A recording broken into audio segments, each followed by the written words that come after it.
সবাইকে good afternoon. চলো আজকে একটা টুকিটাকি বেড়ানোর টিম নতুন একটা জায়গায় ঘুরে আসি। অবশ্য জায়গাটা নতুন না, অনেকেই চেনা, অনেকে অনেকবারই গেছো, কিন্তু আমি আর প্রথম গেছি তো, তাই আমার কাছে নতুনই। তাই সেখানে গিয়ে কী করলাম না করলাম তোমাদের মধ্যে শেয়ার করলাম। ভালো লাগলে অবশ্যই একটা লাইক করো এবং কমেন্টে জানিও কী ভুলভ্রান্তি আছে আমার, আর সাবস্ক্রাইবটা অবশ্যই করো, তাহলে আমি নতুন নতুন ভিডিও দিলে তোমাদের কাছে নোটিফিকেশান পৌঁছে যাবে।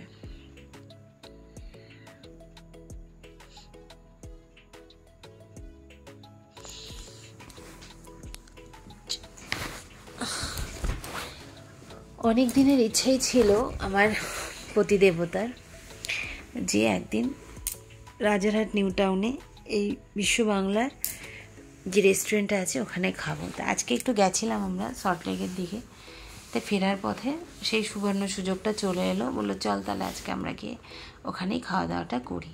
ছেলেকে আমি আজকে গেছিলাম, আমি, আমার ছেলে আর আমার হাজব্যান্ড, আমরা তিনজন মিলেই গেছিলাম। আজকে না রিভু মিসিং ছিল গো, রিভু স্কুল ছিল বলে রিভু আর যেতে পারেনি, তাই মনটা খুবই খারাপ লাগছিল। শত আনন্দের মধ্যেও একটু দুঃখ ছিল রিভুর জন্য। তারপর সেখান থেকে আমরা উপরে উঠলাম লিফটে। লিফট থেকে দেখো কি ভালো লাগছে না বাইরের ভিউটা, গাড়িগুলো নিচ দিয়ে ছুটে চলেছে আর আমরা উপরে যাচ্ছি, দেখতে খুব ভালোই লাগছিল।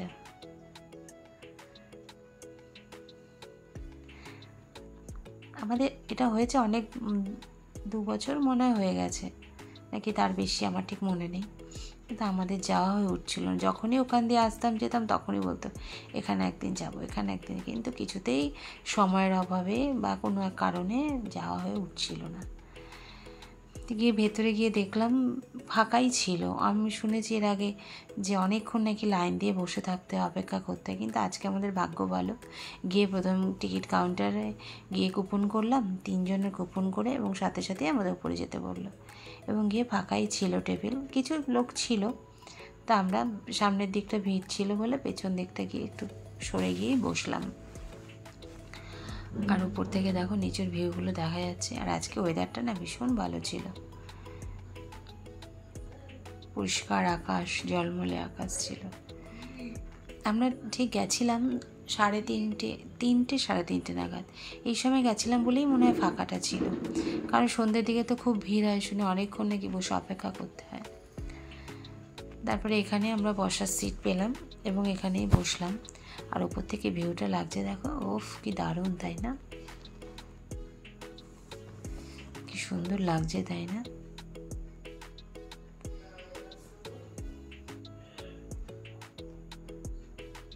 সত্যি খুব সুন্দর লাগছে ভিউটা, তাই তোমাদের মধ্যে একটু শেয়ার করলাম।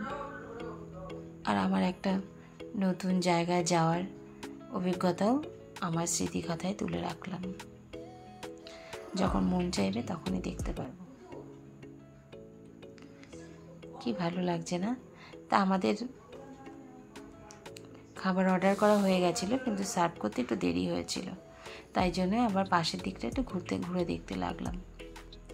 এখানে কিছু সিটিং ব্যবস্থা রয়েছে, বসে বেশ এখানে একটু কফি টফি খাওয়া যায়, বেশ সময়টা ভালোই কাটে। আর বাইরের ভিউটা দেখলে তো মনটা ভরেই যায় বলো। ও আরেকটা কথা বলে রাখি, এখানে কিন্তু পার হেড 500 টাকা খেতেই হবে। যেমন আমরা 3 জন গেছি, আমাদের 1500 টাকা কাউন্টার থেকে বলে দিল, স্যার 1500 টাকা কিন্তু খেতেই হবে। তা আমাদের বিলটা একটু বেশি হয়েছিল, ওই 1600-1700 মতো হয়েছিল জিএসটি নিয়ে। তারপরে এখানে বসে কিছুক্ষণ ফটো তুলে নিলাম, এর মধ্যেই আমাদের খাবার চলে এসেছিল।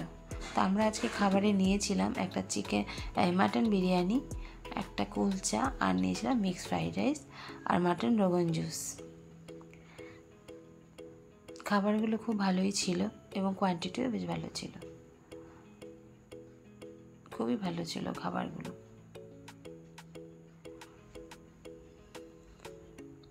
টেস্টিও ছিল। খাওয়া দাওয়া সেরে আবার কিছুক্ষণ বসে সময় কাটিয়ে আবার একটু চতুর্দিকে কিছু ভিডিও তুললাম। দেখো ওইটা হচ্ছে রবীন্দ্র তীর্থ, ওপর থেকে কি সুন্দর লাগছে না? এই যে রবীন্দ্র তীর্থের ওপরটা,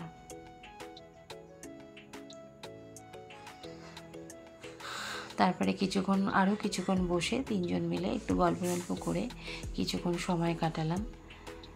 বেশ আজকে বিকেলটা বেশ ভালোই কাটলো।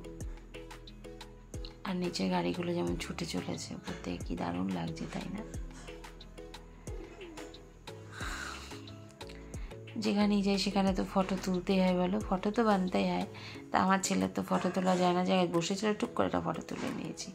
তারপরে আমরা কর্তা কিনে দুজন মিলে একটু ফটো তুললাম, তুলে নিয়ে বাড়ির পথে রওনা দিলাম। আবার লিফটে করে নিচে নামলাম।